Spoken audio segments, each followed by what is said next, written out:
En Chile, hoy día en promedio, toma entre 3 y 4 años aprobar un proyecto de inversión. Si tú vas a minería, pueden ser 7 o 8 años. Y el estándar internacional, país desarrollado, es 1 o 2 años. Es decir, la brecha es muy grande. ¿Cómo le afecta en el día a día la inflación a un ciudadano y qué se espera para los próximos años? Si los precios van subiendo, la cantidad de productos que tú puedes adquirir, digamos, va disminuyendo. Como bien decías, es una suerte de impuesto, porque tú vas disminuyendo tu capacidad de compra, tu capacidad de adquisición de productos. ¿Cómo se describiría el momento económico que vive Chile hoy día? El tipo de cambio cayendo es un reflejo que el ánimo de los mercados venía mejorando. La inversión, digamos, también en los últimos 2 trimestres viene repuntando, muy vinculada con el área maquinaria, equipo, menos construcción. Construcción todavía viene algo más rezagado. Por lo tanto, uno está leyendo un mejor ánimo. ¿Por qué Chile, con un 46% de deuda, suena fuerte versus un Estados Unidos que puede tener un 150% y aún así es una potencia, crece? ¿Por qué? Este podcast es posible gracias a XTB, AFP Habitat, Patrimor.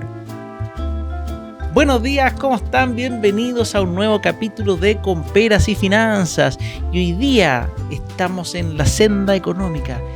¿Qué pasará en nuestro país y principalmente cómo funcionan los bancos en su interior? Tenemos muchas preguntas para nuestro invitado, que es un experto, alguien que realmente nos va a brindar información de lujo. Se trata de Sergio Lehmann, economista en jefe del Banco BCI. ¿Cómo estáis? Hola, Fran. Muy bien. Muchas gracias por la invitación. No, muchas gracias a ti por venir. Y quiero partir antes de las preguntas que son más así al hueso, conocerte un poquito a ti. ¿Quién es Sergio detrás de lo que es ser hoy día economista? ¿Cómo partió tu carrera? ¿Cómo entraste en el mundo bancario? Mira, yo soy originalmente de formación ingeniero civil industrial de la Universidad de Chile. Hay un área de economía justamente, digamos, en ese departamento. Me gustó la economía, así que me comencé a orientar, digamos, en esa línea. Trabajé primero en investigación, luego me formé, ¿no es cierto?, en la Universidad de Stanford, en Estados Unidos, y volví a Chile trabajando en el Banco Central. Yo en el Banco Central estuve buen rato, digamos, encargado del área internacional del Banco Central. Fue una experiencia muy formativa. Es una tremenda institución, es un ícono naturalmente, digamos, de las políticas económicas en Chile, y eso me abrió camino también para posteriormente llegar a BCI hace más o menos unos 11 años, donde desde entonces he sido economista jefe, así que me toca lidiar no solamente con, ¿no es cierto?, clientes a quienes nosotros le damos información, análisis, informes, reportes, sino que también participar en el debate económico nacional. Creo que ese también es un rol importante, entendiendo, ¿no es cierto?, de que muchas veces hay políticas que son debatibles o que son, ¿no es cierto?, importantes de analizar para ver los alcances. Entonces participamos muy activamente también en ese ámbito. Así como también, ¿no es cierto?, dentro del banco, digamos. Dentro del banco, naturalmente, también hay una necesidad de entender el encuadre macro, proyecciones de variables financieras. Ahí nuestros principales interlocutores son las mesas del banco, el área de riesgos del banco, planificación también, naturalmente, para efectos de ir previendo lo que va a ocurrir hacia adelante con la actividad bancaria. Naturalmente, el encuadre macro, la mirada macro, es, naturalmente, digamos, un insumo fundamental. Perfecto. Y ahí tú lo haces como, para entenderlo, uno le hace clases a las mismas personas del banco, te toman horas así, o es como ya capacitación con Sergio el día tanto. Es como, ¿cómo funciona la interna? Siempre me ha gustado saber eso. Mira, nosotros tenemos varias instancias en las cuales nos vamos transmitiendo el escenario macro. Hay comités, por ejemplo, con las propias mesas, que son las que invierten los dineros, digamos, toman posiciones, deciden, ¿no es cierto?, qué oportunidad hay desde el punto de vista, ¿no es cierto?, de los negocios. Tenemos comités con las áreas que son más, ¿no es cierto?, comerciales, que están más vinculadas con las empresas, con las personas, en donde también les damos la mirada macro. Nosotros, de hecho, parte de nuestro rol es proyectar qué va a pasar con los créditos, digamos, hacia el futuro, por el lado, ¿no es cierto?, consumo, comercial, hipotecario, y por lo tanto, claro, eso es parte también de los elementos que toman las distintas áreas del banco con el propósito de ir planificando lo que viene e ir reconociendo dónde están las oportunidades para hacer negocios, digamos. De todas maneras. ¿Cierto? Ese es el objetivo final, digamos, del banco. La primera pregunta antes de las oficiales que me surgió para alguien que esté viendo el podcast y quizás no entiende el lenguaje financiero. ¿Qué significa tomar una posición en un lenguaje financiero? Mira, uno muchas veces arma un relato con ciertas terminologías que claramente no son familiares, digamos. ¿Ah? Por ejemplo, digamos, si está previendo que el peso chileno se va a apreciar, es decir, que el tipo de cambio va a caer, entonces sería importante comprar, digamos, dólares más baratos, digamos, entre comillas, de forma tal, ¿no es cierto?, de que cuando caiga el tipo de cambio haga una ganancia. O, ¿no es cierto?, por ejemplo, respecto a la inflación, si uno prevé que la inflación va a ir cayendo, que de hecho es ¿Sí? nuestra visión hoy día, digamos, la inflación va a continuar retrocediendo hacia adelante, sería importante, por ejemplo, vender inflación, es decir, hoy día está cara y por lo tanto, ¿cómo se hace eso? Votando posiciones en UF. Entonces, de alguna manera, lo que uno va señalando en materia, ¿no es cierto?, de perspectiva, ya sea, por ejemplo, respecto al tipo de cambio, respecto a la inflación, respecto a las tasas de interés, ¿no es cierto?, una mesa de dinero, que es parte, ¿no es cierto?, de su negocio, apunta justamente a aprovechar una oportunidad de forma tal de alguna manera, vender caro, digamos, eventualmente, o al revés, ¿no es cierto?, comprar barato. Y básicamente eso es parte también de lo que hacen las mesas, sí, muy vinculada, digamos, con estas variables financieras que son relevantes para el ámbito macro, pero también para efectos, digamos, del negocio. No, de todas maneras. Y la primera pregunta ahora sí, chicos, para que esto yo sé que todos lo quieren saber.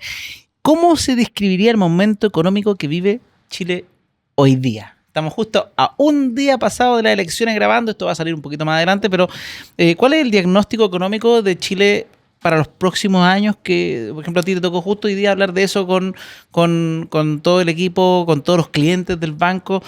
¿Qué se espera para el futuro? Mira, desde hace un rato viene mejorando el ánimo de los mercados. Uno lo advierte por algunas variables claves, digamos, que van recogiendo eso. El tipo de cambio, por ejemplo, cayendo. Sí. El tipo de cambio es una suerte de termómetro de la economía. Más allá, ¿no es cierto?, de que es una variable macro que permite, ¿no es cierto?, por ejemplo, digamos, absorber shocks, digamos, o estar mejor preparado para eventualmente, ¿no es cierto?, una situación cíclica económica global menos favorable. El tipo de cambio tiende a subir o tiende a bajar si la cosa es más positiva. Pero una suerte de termómetro. El tipo de cambio cayendo es un reflejo claramente, ¿no es cierto?, que el ánimo de los mercados venía mejorando. La inversión, digamos, también en los últimos 2 trimestres viene repuntando, muy sí vinculada con el área maquinaria, equipo, menos construcción todavía viene algo más rezagado. Sí. Por lo tanto, uno está leyendo un mejor ánimo. Y lo que hoy día, ¿no es cierto?, uno ve es que posterior a las elecciones eso se fue reafirmando. Hoy día creo que queda instalada la visión, digamos, los mercados al menos, de que hay más piso para avanzar en reformas estructurales que permitan fomentar la inversión, el crecimiento, avanzar, ¿no es cierto?, en profundizar el mercado de capitales. El mercado de capitales tuvo, ¿no es cierto?, un golpe importante durante la pandemia a propósito de los retiros de fondos de pensión. Eso llevó a que las tasas de interés quedaran muy altas, más arriba y siguen muy arriba, pero ya han comenzado a retroceder. Parte, ¿no es cierto?, de lo que se prevé hacia adelante, y ese es el ánimo que uno recoge en los mercados, es que esto debería reforzarse hacia adelante y por lo tanto uno está leyendo ahí un buen ánimo. Las perspectivas de que el crecimiento sea algo mayor en los próximos años también se ha ido reafirmando. Cuando el Banco Central dice que el próximo año se prevé que crezcamos un 2,3%, ¿ustedes mantienen eso o creen que podría llegar a ser mejor que ese número? Yo creo que la probabilidad de que crezcamos más ha tendido a subir, porque eso está condicionado naturalmente a factores estructurales. Hoy día claramente lo que define las perspectivas de crecimiento hacia adelante apuntan a un crecimiento más cercano al 2%, pero si hacemos reformas, si por ejemplo, ¿no es cierto?, abordamos una suerte, digamos, de proyecto de permisología 2.0 que facilite que dicen los que procesos. Ahí tenemos un quesito grande, parece, la tenemos un quesito muy la grande. Burocracia.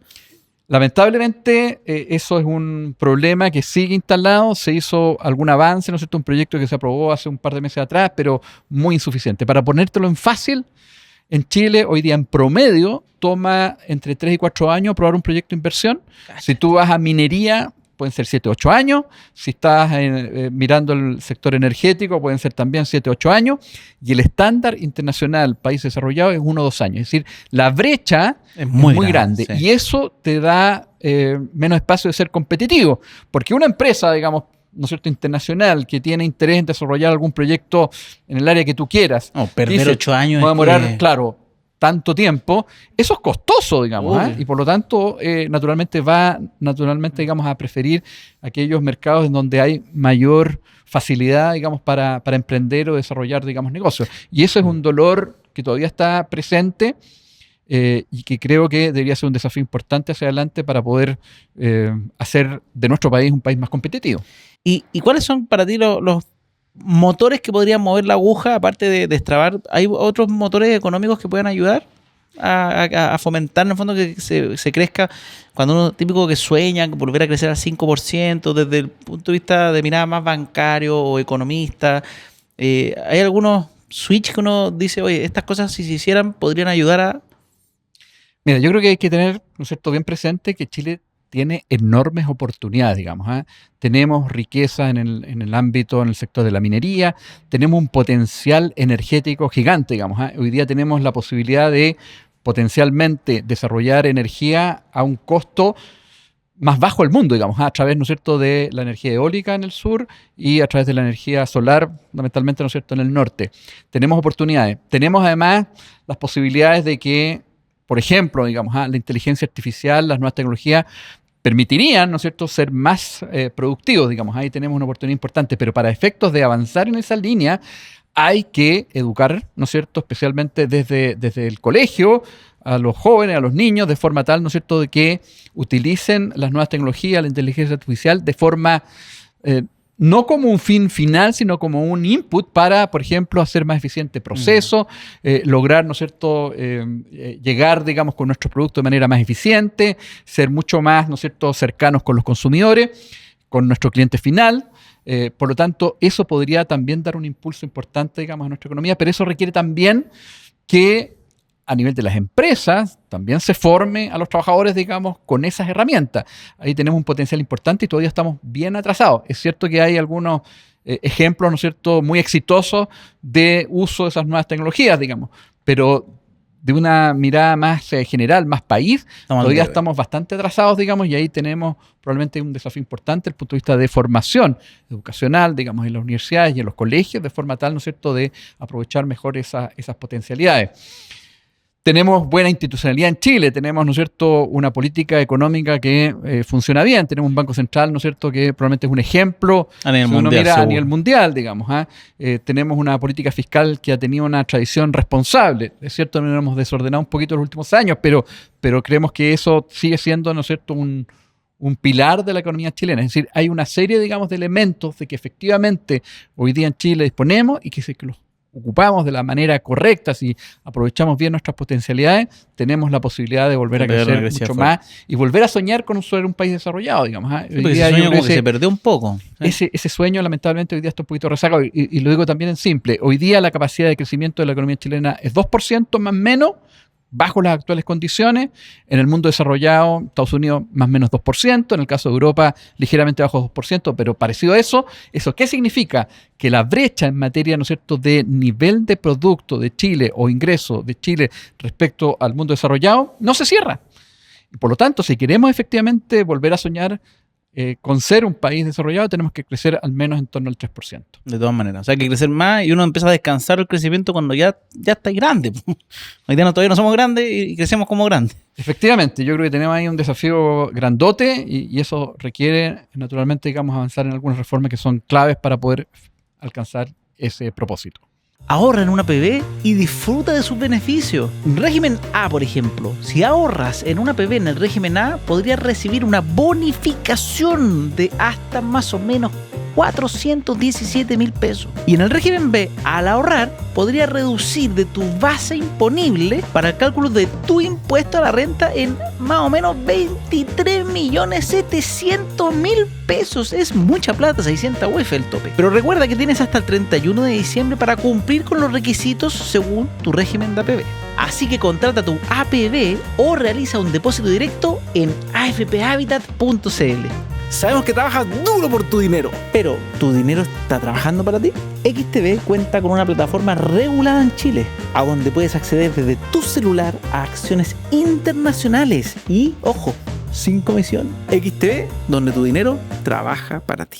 Hay dos elementos que mencionaste que me gustaría que quizás la audiencia pueda entender. Cuando hablaste de que el mercado de capitales se vio golpeado, con principalmente los retiros y todo, ¿Por qué ocurre eso desde el punto de vista, como para que se pueda entender cualquier persona? Porque de repente uno lo politiza, dice, no, ¿por qué dicen que los créditos hipotecarios subieron por culpa de los retiros? No tiene nada que ver. ¿Qué ocurrió? ¿Qué significa el mercado de capitales en simple y por qué se vio afectado a tal nivel que afectara a la vivienda propia? Claro, mira, tenemos en Chile grandes administradores de fondos. Tenemos naturalmente la AFP, que son los más importantes en términos de tamaño, es donde nosotros mensualmente, aquellos que somos empleados, ¿no es cierto?, ponemos nuestra cotización para efectos de tener ingresos una vez que nos jubilemos. Y están los fondos mutuos, digamos, que también administran, ¿no es cierto?, inversiones de las personas, de las empresas. Etcétera. Al momento en que tú sacas a través de retiros o simplemente porque a lo mejor hay inversionistas que tienen menos confianza en Chile y por lo tanto también sacan sus recursos hacia el exterior, o los propios chilenos, digamos. Sí. Hubo una salida importante de capitales, ¿no es cierto?, post-estallido social 2019, que naturalmente tuvo un impacto en el mercado de capitales. Pero los retiros de fondos de pensiones creo que fue un golpe especialmente duro. Salieron, ¿no es cierto?, aproximadamente 50 billones de dólares, para ponerlo en cifra, ¿no es cierto?, nuestro PIB, el Producto Interno Bruto de Chile, son más o menos 300 billones de dólares, un poquito más, pero estamos hablando de un monto muy significativo. Por lo tanto, hoy día se transan menos instrumentos. Cuando hablo del mercado de capitales, hablo, ¿no es cierto?, de dos tipos de instrumentos, que son básicamente bonos, instrumentos de renta fija, que son instrumentos de deuda. Cuando, por ejemplo, una empresa quiere desarrollar un proyecto de inversión, una de las posibilidades que tiene para efecto de financiar eso es emitir un bono, que es básicamente un compromiso de esa empresa para pagar un monto determinado mensual o semestral o con una cierta periodicidad. Esos son los instrumentos de renta fija, los bonos. También están las acciones, que son también otra forma que usan las empresas para efectos de financiarse de forma tal, ¿no es cierto?, de repartir su propiedad y permitir de esa manera recaudar fondos para desarrollar nuevas inversiones. Si tú disminuyes la cantidad de instrumentos, ya sea renta fija, bonos o renta variable, acciones, bueno, se transan menos día a día. Sí. Y eso significa que se pierde liquidez. Si a ti eso significa que te cuesta más vender un producto porque hay menos compradores, porque hay menos productos. Si tú entonces te demoras mucho en vender un producto o un instrumento que quisieras, ¿no es cierto?, vender para efectos de recuperar tu dinero, precio, para hacer una ganancia, por ejemplo, y te demoras mucho, bueno, eso tú lo vas a cobrar, digamos, porque naturalmente eso es un costo. Si te demoras mucho en vender un producto, entonces eso significa que ese producto o ese instrumento vale menos y por lo tanto su precio cae. Cuando su precio cae, significa, cuando estamos hablando de un bono, las tasas de interés son más altas. Y por lo tanto, eso significa que si tú quieres a futuro, ¿no es cierto?, financiar un nuevo proyecto, vas a tener que pagar mayores tasas de interés por menor profundidad del mercado de capitales, por menor liquidez, ¿no es cierto?, en el mercado, y eso significa que al final se desarrollan menos productos o menos inversiones y por lo tanto la economía crece menos. No sé si fue muy enredada la explicación. De hecho, hasta podría desglosar, obviamente son efectos colaterales ya menores, pero lo hipotecario es más directo. Pero si tú me dices que incluso para una empresa que quiere crecer, por ejemplo, le cueste más tomar o emitir bonos para poder endeudarse, para poder crecer, incluso hasta puede afectar el empleo. Porque empresas que dicen, oye, voy a hacer un proyecto grande, no, ya no, porque está difícil, voy a tener que pagar mucho, no hago nada. Efectivamente, el empleo se ve afectado cuando la economía crece menos porque no desarrollas proyectos. Vas a tener menos empleo, tasas de desocupación más altas. Eso se nota aún con mayor fuerza, digamos, por ejemplo, en el mercado inmobiliario, construcción. La construcción es muy intensiva en mano de obra. Sí. Y por lo tanto, si hay menos apetito por desarrollar proyectos de inversión, porque resulta que poder financiarlo, las tasas de interés que va a pagar son más altas, porque el mercado de capitales se vio afectado, bueno, naturalmente eso va a significar menor generación de empleo y vas a llegar a una situación, por ejemplo, como la que tenemos hoy día, donde hay otros elementos también que están naturalmente influyendo, pero que tenemos una tasa de desempleo en Chile hoy día cercana al 8,5%, que creo que también es un dolor muy importante. Digamos, Eso significa que hay un porcentaje muy importante de familias que no tienen la posibilidad de encontrar empleo, o personas, trabajadores, y eso significa que naturalmente llegar a fin de mes les significa una tortura. De todas maneras. Otra pregunta que tiene que ver con justamente esto de que se generó estos últimos años, tanto por políticas internas como también externas. Lo que pasó, las guerras, Trump y la pandemia afecta a la inflación, pero hay otra parte interna. Pero en sencillo, para quizás una persona que con este capítulo conoce el podcast, ¿cómo le afecta en el día a día la inflación a un ciudadano y qué se espera para los próximos años? Uno puede ver la inflación como una suerte de impuesto, pero es un impuesto, además, que paga especialmente los segmentos más vulnerables. ¿Por qué? Básicamente tú recibes un ingreso mensual. Sí. Si los precios van subiendo, la cantidad de productos que tú puedes adquirir, digamos, va disminuyendo. Si, por ejemplo, ¿no es cierto?, hoy día puedes comprar, invento, digamos, 10 kilos de arroz al mes, dado el precio, ¿no es cierto?, que tiene el arroz, y el próximo mes el precio es mayor, entonces vas a comprar menos arroz, porque naturalmente tus ingresos no van acompañando este incremento en los precios. Bueno, tu nivel, tu calidad de vida, digamos, va bajando, digamos. Tú tienes que ir reduciendo el producto a los cuales tú puedes acceder. Por lo tanto, como bien decías, es una suerte de impuesto, porque tú vas disminuyendo tu capacidad de compra, tu capacidad de adquisición de productos. Y le pega con mayor fuerza a los segmentos más vulnerables, porque son aquellos que tienen menor capacidad para protegerse frente a una inflación. Para los segmentos más vulnerables, los productos del día a día para poder, ¿no es cierto?, sobrevivir, componen una proporción mayor de su canasta de productos que consume en un mes o en el periodo que tú quedas. En los segmentos más altos, cuando hay, ¿no es cierto?, capacidad de ahorro, ese ahorro, una parte, por ejemplo, se destina a depósitos en los bancos, digamos, a comprar alguna inversión, y eso está de alguna manera protegido por la inflación. Por lo tanto, en definitiva, son los segmentos más vulnerables los que se ven más golpeados por la inflación, que, como decía, digamos, es una suerte de impuesto. De ahí la importancia de que tengamos un banco central técnico, autónomo, comprometido con controlar la inflación de forma tal, ¿no es cierto?, de asegurar que ese tipo de costos no se paguen. De hecho, la gente como que alegaba de por qué no bajan las tasas. Bueno, han logrado controlar de a poquito. Efectivamente, naturalmente a veces no se entiende bien por qué el Banco Central, por ejemplo, sube tasas de interés cuando eso significa que el costo de financiamiento sube, digamos. Si tú vas a consumir, ¿no es cierto?, con tarjeta de crédito y el Banco Central subió la tasa de interés, naturalmente te va a ser más costoso. Porque básicamente lo que busca el Banco Central cuando hace eso es que tú seas más cuidadoso en tu consumo. ¿Cuál es el efecto final? Que tú logras, ¿no es cierto?, una inflación más baja, más controlada, y por lo tanto este impuesto o esta suerte, ¿no es cierto?, de alto costo que significa la inflación para, insisto, digamos, segmentos en general más vulnerables, naturalmente es más reducido y permite entonces mejorar el bienestar, y además das una señal de estabilidad. Y cuando tú das una señal de estabilidad, también, ¿no es cierto?, generas mayores incentivos para la inversión, y por lo tanto eso también estimula el crecimiento. De todas maneras.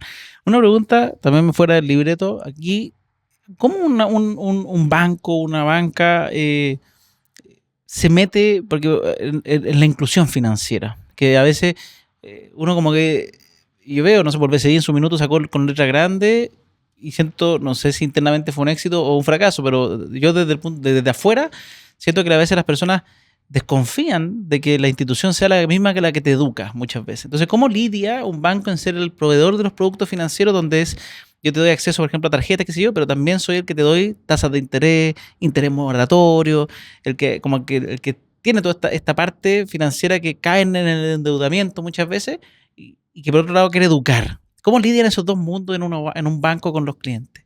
Están muy conectados. Yo creo que lo que uno advierte es que efectivamente en Chile, yo creo que eso probablemente es muy transversal, digamos, en otros países, en nuestra economía, la educación financiera requiere todavía mayor desarrollo. ¿Por qué? Porque cuando tú de alguna manera interactúas o accedes, digamos, a un producto financiero, tienes que entender muy bien, digamos, qué es lo que te está entregando y cuáles son tus obligaciones que nacen justamente, digamos, de esa adquisición. Para los bancos en particular, por cierto, digamos, les interesa hacer mayor negocio, pero también al mismo tiempo le interesa que tú como cliente, ya seas empresa, ya seas, ¿no es cierto?, persona, seas responsable en el manejo de tus cuentas, digamos, personales, porque si tú no eres ordenado, al final el propio banco también pierde, digamos. Lo que le interesa a un banco es que la relación contigo sea sostenible en el tiempo, seamos siempre partner, digamos, en hacer negocios, en buscar, ¿no es cierto?, alternativas de financiamiento, ya sea, ¿no es cierto?, porque tú quieres mejorar tu calidad de vida a través, ¿no es cierto?, de comprarte un auto, comprarte una casa, ¿no es cierto? Comprar productos que son para ti importantes, o del punto de vista de la empresa, porque quiere crecer, quiere desarrollarse, quiere desarrollar productos. Entonces, van muy de la mano. A un banco en particular, ¿no es cierto?, le es clave que tú, cuando, ¿no es cierto?, eres parte, ¿no es cierto?, de sus clientes, a ti te vaya bien. Y para que te vaya bien, No está educado. tienes que estar educado, porque de otra manera, ¿no es cierto?, corres un riesgo. Entonces, estas iniciativas que ha desarrollado BCI en particular han sido exitosas, porque justamente al final las personas se dan cuenta o reconocen de que ese tipo, digamos, de información o ese tipo de formación, ese tipo, digamos, de iniciativas, al final te significa un beneficio también para ti, para tu familia, digamos, y para tu capacidad de desarrollarte en todos los ámbitos de la vida. De todas maneras. Y de a poquito van a ir viniendo todos los bancos. No es casualidad, yo justo soy rostro de Match, pero no por eso lo trajimos. Yo creo que ni siquiera, porque funcionan como independientes aparte. No están enterados de su... Claro, Match funciona, es que hoy día es Match Bank, digamos, sí, que un Match banco, Bank. Efectivamente es una suerte de banca más digital que tiene, Sí. ¿no es cierto?, un objetivo, digamos, y una mirada distinta, digamos. En particular está mucho más vinculada con gente jóvenes como tú, digamos, en donde probablemente... Joven. y como yo, en donde efectivamente tienen mayor cercanía, digamos, y están, ¿no es cierto?, mucho más familiarizados con las aplicaciones y por lo tanto en ese mundo se mueven con total, ¿no es cierto?, comodidad y flexibilidad. De todas maneras. Hablaste sobre el desempleo, lo tocaste, y me gustaría irme a ese mundo como de, ¿qué evaluación haces sobre la situación actual y cómo crees que podría ir cambiando con los próximos años en materia de desempleo, cómo mejorarlo, y por qué crees que llegó a ser tan agudo? Sí, ahí yo creo que es un tema importante porque tenemos un dolor, tenemos una tasa de desempleo alta, en torno a 8,5%. Como ya comentábamos, y uno de los desafíos que tenemos justamente es dar mayor dinamismo, digamos, al mercado laboral. Hoy día los problemas que tenemos tienen que ver con mayor rigidez que se ha introducido en el mercado laboral. Eso ha significado aumentar los costos de contratación de mano de obra, y eso se nota con especial fuerza, digamos, en las pymes. Creemos que el salario mínimo aumentó con mucha rapidez, digamos. Yo creo que hay que entender que todos queremos que los salarios vayan subiendo, porque naturalmente eso significa mayor bienestar, digamos, para todos los hogares, pero ese incremento de los salarios, entendiendo, ¿no es cierto?, que al final son pagados por una empresa, tienen que ser siendo compensados por productividad, digamos, o el aporte o el trabajo, digamos, de esa persona. Por lo tanto, tienen que ir de alguna manera alineadas esos dos movimientos, digamos. Mayor productividad, digamos, cuál es tu aporte, digamos, con, ¿no es cierto?, tu salario. Y cuando tú elevas el salario demasiado rápido, lo que tú al final llevas es que tu costo como empresa sube mucho más rápido y por lo tanto tú vas a favorecer, si quieres crecer hacia adelante, probablemente utilizar nuevas tecnologías, vas a comprar nuevas máquinas y vas a ir favoreciendo, no diría 100%, pero vas a favorecer en tu crecimiento el hecho de más bien irte por maquinaria, equipos, tecnología, claro, y por lo tanto al final contratas menos personas, digamos, y al final eso tiene un efecto negativo. Entonces, para poder superar eso, tú tienes que flexibilizar el mercado laboral, es decir, dar algunas posibilidades de mayor, ¿no es cierto?, capacidad de ajuste por parte de las empresas cuando, ¿no es cierto?, contrata a una persona. Y lo que uno puede hacer rápidamente es flexibilizar, por ejemplo, los contratos. Se hizo una reforma hace poco tiempo atrás en donde hay mayor, ¿no es cierto?, facilidades para poder acomodar los contratos, pero dentro de, por ejemplo, un mes, digamos, y no extenderlo a 12 meses. Me refiero, por ejemplo, a las horas trabajadas. Tú puedes dentro de un mes acomodar al promedio de, ¿no es cierto?, moviéndose hacia 40 horas semanales dentro de un mes, pero no en un año calendario. Y eso significa que las empresas hoy día tienen menos capacidades, por ejemplo, para adaptarse a periodos en donde las demandas suben mucho, por ejemplo, en el ámbito comercial, en periodos más cercanos a fiestas patrias o Navidad, y por lo tanto al final se ven mucho más limitadas en su capacidad, digamos, para... ¿Y una empresa que tendría que hacer es como contratar gente extra, como temporal? Claro, entonces tienen como casi el que quiere trabajar hora extra le dicen, no, tú no podís porque la ley no me deja así. Efectivamente, digamos, entonces hay ciertas limitaciones que hoy día le dan poco espacio, digamos, a las empresas para poder acomodarse a estacionalidades, digamos, por ejemplo, en la demanda, que son muy evidentes, digamos, en el lado comercial, son muy evidentes en el mundo agrícola y también, digamos, en la industria, digamos. Eso se observa. Por lo tanto, eso conlleva impactos negativos al final sobre el mercado laboral. Por lo tanto, uno de los desafíos que tenemos hacia adelante es justamente tener un mercado más flexible. Aquellos países donde el mercado laboral tiene menos limitaciones y por lo tanto permite mejor acomodo a las empresas, las tasas de desempleo son, en el caso de Estados Unidos, la de equilibrio 3,5, digamos. En el caso de países europeos, por ejemplo, ¿no es cierto?, en Inglaterra también son en torno al 3%, en Holanda, estamos hablando de países desarrollados que tienen también una mirada muy, ¿no es cierto?, alineada con cuidar derechos sociales y ciertas, ¿no es cierto?, obligaciones. Y aún así, tú tienes mercados laborales flexibles con tasas de desempleo bajas y al final entonces tienes una combinación muy, digamos, positiva, digamos, para la economía y para también los trabajadores. Flexibilizar no es sinónimo de que vuelven a trabajar 50 horas, no. Es darle más espacio de juego. Es flexibilidad. No es abuso ni mucho menos. Es simplemente permitir mejor acomodo. Y los países que adoptan ese tipo, digamos, de política, al final les permite justamente tener tasa de desempleo baja y por lo tanto tener un impacto positivo en la dinámica de la economía. ¿Estás empezando a invertir y no sabes por dónde? ¿O quizás ya tienes algo de inversiones pero te gustaría un asesor profesional? ¿O tienes patrimonio y quieres gestión de patrimonio? Si te preguntas algo de eso, tienes que conocer a Patrimor. Son una empresa chilena experta en planificación financiera, certificada por la CMF y con más de 3.000 clientes y gestionan más de 300 millones de dólares en el portafolio. Y ojo, que no se trata de un banco o una administradora, no, es una empresa independiente que te ayuda en todo, en gestión de deudas, de patrimonio, de inversiones, de dónde meter lucas, todo. Y lo mejor, no tienen conflicto de interés porque son independientes. Tú pagas por el servicio. ¿Quieres agendar una reunión? Puedes hacer clic en el link debajo del capítulo o en patrimor.com. Ahora me quiero ir más al común de los chilenos. Siendo economista en jefe de un gran banco que probablemente atienden a un sinfín de familias de todo tipo de estratos sociales, clases, etcétera. ¿Se nota algún error clásico o algo así que uno diga, ¿por qué siempre es lo mismo? Como error en la economía doméstica del cliente, o que hayas visto como errores en hábitos de ahorro o en endeudarse o pagar crédito con la otra crédito, sacar de la línea de crédito pensando que es una extensión del sueldo. ¿Hay algún error que llame la atención en la banca que usted diga, ¿por qué hacen esto?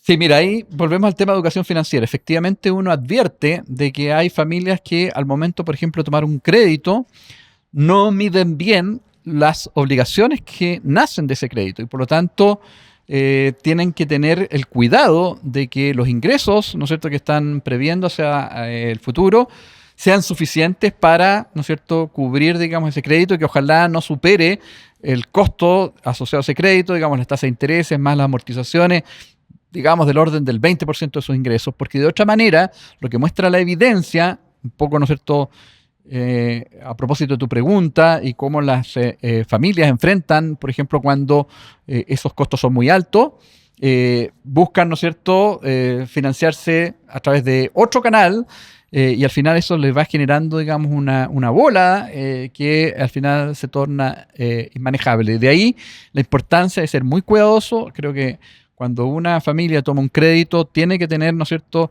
la suficiente responsabilidad, digamos, para comprometerse con un pago que no le signifique finalmente, digamos, una situación que no pueda manejar. En Chile además hay poco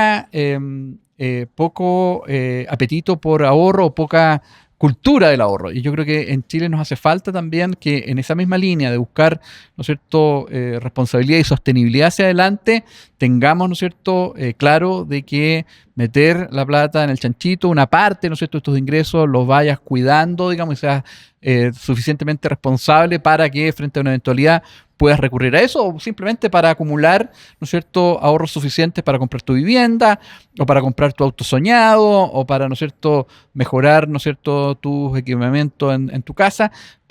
Tienes que tener, ¿no es cierto?, hábitos de ahorro. Creo que hay que fomentar los hábitos de ahorro porque eso también permite, ¿no es cierto?, una, no sé, conducta en materia de consumo, ingresos hacia adelante para una familia mucho más positiva. De todas maneras. ¿Cómo ves que se posiciona Chile actualmente versus nuestros vecinos, por ejemplo, para los años que vienen, para lo que pasa para lidiar con esta guerra entre China y Estados Unidos, que estamos como todos medio de expectantes, ya acostumbrados, es como que están bailando esos dos elefantes y uno ya se acostumbró a que bailan y hacen cosas. Pero Chile versus nuestros países vecinos, ¿cómo nos ves? Chile está bien posicionado, yo creo que tenemos oportunidades importantes hacia adelante. El cobre es muy importante en nuestra economía, más o menos el 50% de nuestras exportaciones son cobre, y hacia adelante lo que se prevé es que la demanda de cobre vaya subiendo producto de la electromovilidad y producto de las energías verdes que requieren como insumo cobre, digamos, para la generación. Somos una economía que tiene, si uno compara con los vecinos, instituciones mucho más sólidas. De hecho, ¿no es cierto?, nuestro Banco Central, lo comentábamos, ¿cierto?, es un referente a nivel internacional. Nuestra forma de manejar las cuentas públicas, cuentas fiscales, también es un referente, digamos, con la regla fiscal que ¿no es cierto?, se generó, digamos, y se diseñó hace ya algunas décadas atrás. Tenemos también, ¿no es cierto?, una capacidad importante desde el punto de vista de nuestro mercado de capitales. A pesar de que ha perdido profundidad, si uno lo compara con los mercados de la región, claramente está mucho mejor posicionado, mucho más sólido. Somos una economía que, del punto de vista externo, nos ven con muy buenos ojos. El premio por riesgo, es decir, cuánto extra nos cobra un inversionista que va a invertir en Chile en términos de retorno comparado, ¿no es cierto?, con una economía 100% desarrollada y con cero riesgo, es muy menor, digamos. O sea, a nosotros nos ven con muy buenos ojos, nos cobran un premio producto de que todavía no somos desarrollados, bastante bajo y mucho más bajo que el resto de los países de América Latina, digamos. Y creo que eso es algo también que es bien destacable. De ahí, entonces, esta idea de que podemos volver a soñar con crecer sobre 3%, 3,5%, porque tenemos, ¿no es cierto?, fundamentos, tenemos instituciones que nos podrían ser muy claves, palancas importantes, digamos, para ese propósito. Buenísimo. ¿Y qué papel juegan las pymes en esta recuperación? Las pymes suena un poco cliché, digamos, pero corazón, sí. Son el principal motor, corazón, digamos, de la economía chilena. Las pymes más o menos emplean el 50% de las personas, y si uno suma el componente informal, que también son pymes, digamos, pero no están formalizadas, estamos hablando que más o menos el 70-75% de las empresas, de los trabajadores, están vinculadas a una pyme. A pesar de eso, producen una fracción bastante más menor del producto, digamos, del orden del 10, 15 o 20%. Hay que dar mayor fuerza, mayor, ¿no es cierto?, impulso al mundo de las pymes. Hay, ¿no es cierto?, probablemente mecanismos a través de mercado tributario, o sea, sistema tributario, que uno podría, ¿no es cierto?, estimular, digamos, el desarrollo de las pymes, acceso a financiamiento también mejor, digamos. Uno también podría generar ecosistemas para poder, por ejemplo, permitirles a las pymes acceder a nuevas tecnologías de manera mucho más directa. Tenemos ahí también una deuda, digamos, con las pymes, de forma tal de permitirles desarrollarse mucho más y que ese rol que hoy día juegan se vea potenciado. Los países que han logrado también alcanzar el desarrollo, los países europeos, digamos, que son referentes, tienen una base de pyme muy potente, y creemos que ahí hay también una tremenda oportunidad. Harto espacio entonces. Así lo vemos. Y esta última década, ¿hay lecciones que tomar? Tú que lleváis 11 años en el banco, ¿no? Así es. Te ha tocado la última década. ¿Hay cosas que uno mire y diga, oye, pucha, en estas cosas muy mejorable, está realmente mala? ¿Hay alguna lección económica que uno diga, oye, ojalá no hagan esto de nuevo, por ejemplo? Yo creo que es muy importante que cuidemos nuestras instituciones. Banco Central, responsabilidad fiscal. Tenemos que, además, creo yo, de donde hemos retrocedido los últimos 10 años, reforzar la educación. Yo creo que hemos tenido un retroceso importante en lo que se refiere a educación escolar, y hemos tenido también un retroceso importante en lo que se refiere a la educación universitaria, a propósito, ¿no es cierto?, de señales que nos han ido ayudando a más bien elevar la calidad educacional. Y ahí, insisto, digamos, ocurre a nivel escolar y ocurre a nivel universitario. Y si es que queremos, ¿no es cierto?, potenciar nuestro desarrollo, la educación tiene que ser una prioridad, digamos, y creo que no lo ha sido. O al menos, ¿no es cierto?, no en la forma en la cual uno querría, que es justamente apuntando a la calidad. Y si no lo hacemos, bueno, nuestra capacidad de crecimiento y de desarrollo también va a ser más limitado. Entonces, yo diría que hay que poner un acento también importante, digamos, de ese lado. La productividad en Chile ha estado plana y parte de eso tiene que ver justamente también con el hecho de que la educación no ha tenido mejoras, digamos, y la calidad educacional, lamentablemente, digamos, no ha repuntado. Y como otro elemento, y que creo que también hay que tenerlo presente, lo que hoy día en Chile invertimos en investigación y desarrollo es pobre, digamos, más o menos en Chile es como 0,5% del PIB, y los países que son más exitosos en materia de productividad, digamos, de crecimiento, es del orden del 5 o 6%. Tenemos que multiplicar por 10. Más. Tenemos que multiplicar por 10 lo que nosotros dedicamos, digamos, a investigación y desarrollo, si es que queremos también, ¿no es cierto?, elevar la productividad. Y por lo tanto, por ese lado también tenemos un desafío. Entonces, cuidar nuestras instituciones, reforzar, ¿no es cierto?, algunos aspectos, digamos, que se han visto debilitados los últimos 10 años, ya lo decíamos, ¿no es cierto?, del lado fiscal en particular.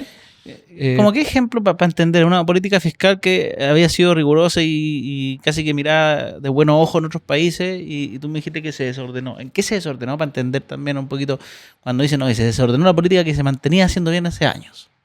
Sí, mira, como comentaba, algún hito así como comentaba muy a la pasada, hace unas décadas atrás se estableció la regla fiscal en Chile. La regla fiscal es muy simple y muy fácil de entender y probablemente debería ser una regla también para cada familia. La regla fiscal en Chile establece que el gasto no puede superar los ingresos que se consideren permanentes. Es decir, si tú tienes ingresos que son de carácter transitorio, esa es la regla fiscal, tú tienes que ahorrarlo. Todo lo que sea un ingreso de carácter más circunstancial. El bono. O sea, si yo gano 1 millón de pesos mensuales, tengo que vivir con menos de 1 millón. Si en un mes me gano un bono de 2 millones, ojalá lo ahorres. Ojalá lo ahorres. Desde el punto de vista fiscal, lo que ocurre, sí, también existen bonos. Si, por ejemplo, el precio del cobre saltó porque, no sé, hubo una circunstancia particular, auto, no sé, ese extra de precio de cobre que probablemente, ¿no es cierto?, no va a ser sostenible, ahórralo. Yeah. Si tú creciste de manera extraordinaria por algún factor, ¿no es cierto?, transitorio, también, ¿no es cierto?, eso ahórralo. De forma tal de que, ¿no es cierto?, cuando vengan las vacas flacas, tener ese colchón. Tú tener, ¿no es cierto?, ese colchoncito de forma tal de enfrentar, digamos, esa regla. Bueno, esos consumos que tú tienes planificados hacia adelante. Bueno, en Chile eso está siendo, digamos, aplicado con mucha rigurosidad. Y si ustedes recuerdan, ¿no es cierto?, los que están oyendo, nosotros teníamos en Chile lo que es el Fondo Soberano, y que de hecho fue muy importante para enfrentar lo que primero fue la crisis subprime, estamos hablando del 2008-2009, y parte de la forma en la cual Chile enfrentó esa crisis fue tomando parte de los recursos que ahí estaban. En la pandemia nos sobregastamos y lo agotamos, digamos, ese colchón que nosotros teníamos acumulado. Pero desde hace ya unos 10 años que nosotros venimos gastando más allá de lo que es nuestro ingreso permanente o nuestro ingreso de equilibrio. Por lo tanto, estamos sistemáticamente desahorrando. ¿Qué significa eso? Que nuestra deuda pública ha venido subiendo. Hace 20 años atrás, la deuda pública chilena relativa a PIB era 2-3%, digamos, nada del PIB. Siempre se habla en términos relativos, sí, para efectos, ¿no es cierto?, de entender que la deuda uno la entiende sobre la base de su capacidad de generación de recursos, PIB. Hoy día, ¿no es cierto?, estamos viendo si es que vamos a superar o no el 45% del PIB. La deuda pública chilena aumentó de manera muy rápida en los últimos 15 años, justamente porque no fuimos o no nos alineamos con nuestra propia regla fiscal, que era, insisto, no gastar más allá de lo que nuestro ingreso, mirado, ¿no es cierto?, en tendencia, iba a permitir. Y eso ha significado que nos hemos desordenado. Eso significa que tenemos que reordenarnos. Y parte también de los desafíos que tenemos hacia adelante es el hacer un ajuste fiscal de manera de ordenar las cuentas públicas, porque de otra manera, esto es un tema muy importante, la deuda pública va a seguir subiendo, y si es que sigue subiendo, somos más riesgosos, y si somos más riesgosos, si hay alguien que nos quiere prestar plata desde el exterior, un inversionista, va a ser más caro. Y si va a ser más caro, vamos a crecer menos. Si no somos responsables, al final tú terminas, ¿no es cierto?, en un círculo vicioso en donde creces menos, generas menos y por lo tanto no logras al final, ¿no es cierto?, aspirar a mayores tasas de crecimiento. Eso depende del gobierno de turno en cada periodo, en general. En cada ¿no es cierto? Año se define el presupuesto del año siguiente Sí. y por lo tanto eso tiene que ser, es propuesto naturalmente por el Ejecutivo, por el gobierno de turno, pero es aprobado por el Congreso. El Congreso transversalmente tiene que asumir esa responsabilidad porque al final, ¿no es cierto?, el voto de cada uno de los parlamentarios incide, ¿no es cierto?, en la forma en la cual enfrentamos las cuentas públicas, las cuentas fiscales hacia adelante y ojalá, ¿no es cierto?, todos tengan conciencia de que si no lo hacemos, naturalmente esto al final lo vamos a pagar todos. Yo creo que hay bastante conciencia transversal, digamos, de que hay que ordenar las cuentas públicas. La pregunta es a qué ritmo. Ojalá sea más temprano que tarde y que no nos sigamos haciendo el leso No, porque se han de que hay hecho, que pues, ordenarlo, entonces. porque claramente no lo hemos hecho en los últimos años. Y ahí me surge la pregunta, porque cuando uno habla de la deuda que está en el 40 y tanto, aparecen personas que, sin conocer de economía, simplemente comparar países y dicen, pero si Estados Unidos tiene mucho más, po. ¿Por qué Chile, con un 46% de deuda, suena fuerte versus un Estados Unidos que puede tener un 150% y aún así es una potencia, crece? ¿Por qué? Porque estas personas que parecieran que buscan en Google nomás deuda por país, dicen, Chile le queda, po, que se endeude más. Claro, esa es la mirada que claramente nos reconoce que Chile es una economía emergente y por lo tanto somos mucho más mirados, auditados, ¿no es cierto?, respecto a los países desarrollados, respecto a nuestra capacidad de endeudamiento. Básicamente porque como somos una economía emergente, más vulnerable, hay mayores dudas desde los inversionistas internacionales respecto a nuestra capacidad de pago y por lo tanto eso nos lleva a ser mucho más exigente relativo, ¿no es cierto?, a nuestra capacidad de endeudamiento. Nosotros tenemos que no superar el 45% del PIB porque países que tienen una condición parecida a la nuestra, con, ¿no es cierto?, una nota crediticia equivalente a la nuestra, nos ponen notas, digamos, a nivel internacional. Hoy día tenemos una buena nota porque tenemos una buena capacidad de pago. Estas van a ordenar, ¿no es cierto?, de A hasta D. A es lo mejor, nosotros somos hoy día en torno a más. Nos ven bien, digamos, el máximo nivel es AAA. Pero tenemos que ser responsables, porque si no nos ponemos, ¿no es cierto?, más responsables, naturalmente, ya lo comentábamos, ¿no es cierto?, nuestro costo de endeudamiento va a ser mayor. Países como Estados Unidos nunca van a tener problemas de financiamiento. Nadie va a dudar de que Estados Unidos va a honrar su deuda pública. Si tú tienes un bono del Tesoro de Estados Unidos, nadie se le ocurre pensar, ¿no es cierto?, que no te lo van a pagar. Si tú tienes un bono del gobierno alemán, nadie te duda de que, ¿no es cierto?, el gobierno alemán, ¿no es cierto?, lo que está ahí anotado va a pagar. Los japoneses también. Y por lo tanto, no te exigen, ¿no es cierto?, ser especialmente cuidadoso. Y además que pagan costos de financiamiento menor, digamos. Estados Unidos se endeuda hoy día en torno al 4%, que es la tasa de interés de un bono del Tesoro de Estados Unidos a 10 años, como referencia. Los japoneses al 0,5%, casi nada. 0,5. Los alemanes en torno al 1,5%, 2%, casi nada, pero nosotros nos endeudamos a tasas mucho más altas, porque somos una economía emergente, porque somos una economía más vulnerable, no somos un país desarrollado, tenemos desafíos importantes, somos, ¿no es cierto?, probablemente mucho menos rigurosos en cuidar nuestras instituciones. Lo vimos durante, ¿no es cierto?, los últimos años, por ejemplo, respecto a, ¿no es cierto?, lo que fue el mercado de capitales, lo que fue el sistema de pensiones. Por lo tanto, naturalmente, un inversionista internacional va a ser más exigente respecto de nosotros y, por lo tanto, al momento de definir dónde está nuestro techo de endeudamiento, si queremos, ¿no es cierto?, mantener costos de financiamiento bajos, bueno, tenemos que ser mucho más responsables de lo que son los países desarrollados. De todas maneras, perfecto. ¿Y hay algún mito económico que te gustaría derribar? Algo que la gente hable y tú digas, no, eso no es así. Mito económico. A ver, tipo cambio. ¿Incide, no, el valor del dólar en los precios? Sí incide, digamos. Hay gente que lo ven como variables independientes. Dicen como, No quiero recordar frases, digamos, Sí. ¿no es cierto?, poco felices, digamos, al respecto, pero naturalmente nosotros somos una economía pequeña y abierta. Por lo tanto, lo que pasa a nivel internacional tiene impactos directos sobre nuestra economía. El valor del dólar, ya lo decíamos, es una suerte de termómetro de nuestra economía. Pero si es que ese termómetro empieza a marcar, ¿no es cierto?, temperaturas más altas, el tipo de cambio tiende a subir, eso significa que el costo de un producto que viene desde el exterior nuestra ropa, productos, ¿no es cierto?, electrónicos, automóviles, necesariamente en pesos van a ser más altos y por lo tanto le pega a la inflación. Por lo tanto, hay que entender, ¿no es cierto?, de que el tipo de cambio no solamente es una variable que mide el termómetro, sino que tiene efectos sobre la dinámica de nuestra economía y sobre los precios. Lo otro importante, digamos, entender bien el rol del Banco Central. Y yo creo que muchas veces, ¿no es cierto?, si tú hablas, ¿no es cierto?, con gente en la calle, no entiende muy bien su rol y muchas veces incluso no distingue lo que es un banco central de un banco comercial. Un banco. El Banco Central es, ¿no es cierto?, la autoridad que hace la política monetaria en Chile, que tiene como objetivo principal mantener la inflación controlada y para eso mueve las tasas de interés.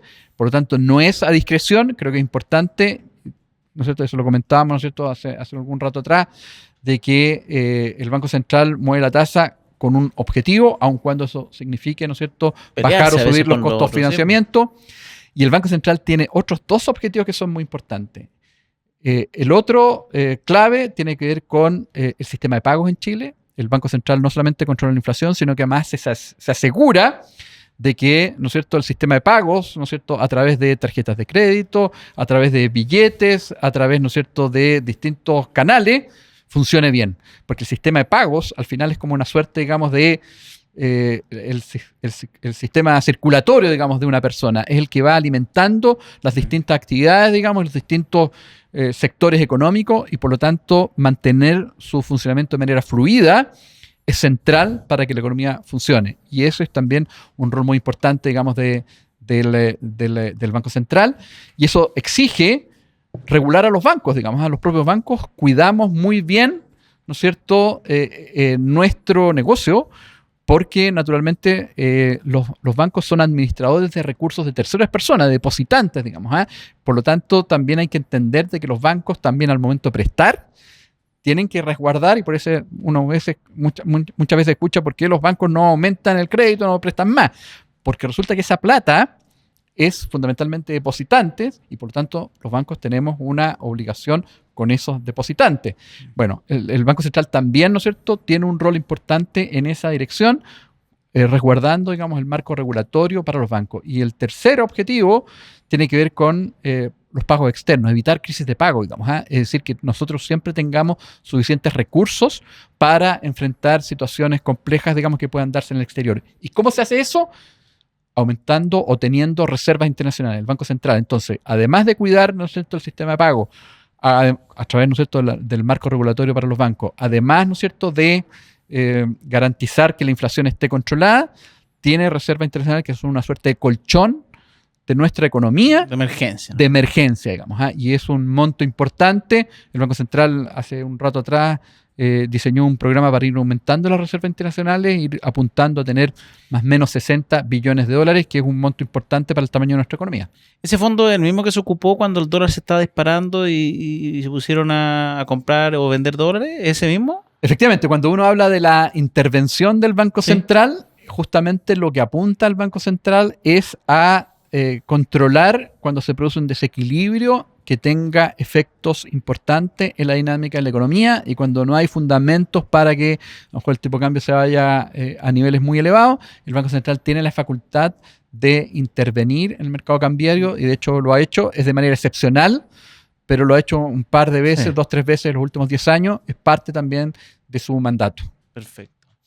Oye, Sergio, ha sido un honor y un gusto tenerte acá. Hemos hablado hartas cosas y como siempre, a todos los que nos están viendo, si les gusta este tipo de invitados, si les gusta hablar con un poquito más de tecnicismo, yo sé que a veces algunos quizás se pueden llegar a marear, otros quizás es lo que estaban esperando.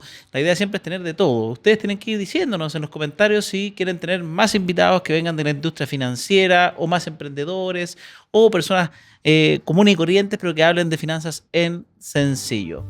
Así que muchas gracias, Sergio, y te pasaste por venir para acá. Muchas gracias a ti, Fran, y encantado de haber participado en esta instancia, y muchas gracias también a quienes nos están viendo a través de este podcast. Muchas gracias.